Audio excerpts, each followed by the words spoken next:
আমার এত খারাপ যে কাউকে বলে বোঝাতে পারবো না। মাঝে মাঝে এটাও চিন্তা হচ্ছে আসলে এত কষ্ট পেয়ে আমি কি বেঁচে আছি না মরেই গেছি, বুঝতে পারছি না। ওরে ড্রামা কুইন রে, তোমাকে এখন থেকে বিউটিফুল ক্যাট নালা না বলে ড্রামা কুইন ক্যাট নালা বলা উচিত।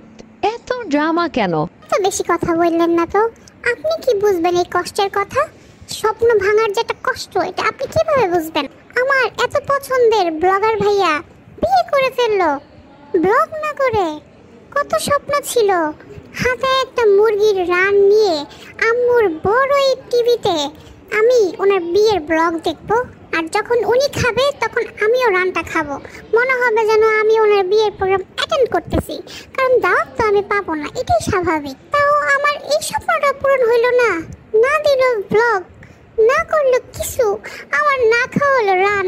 এই কষ্ট যে আমি বাইচা আছি সহ্য কইরা, এটাই তো আমার বিশ্বাস হইতেছে না।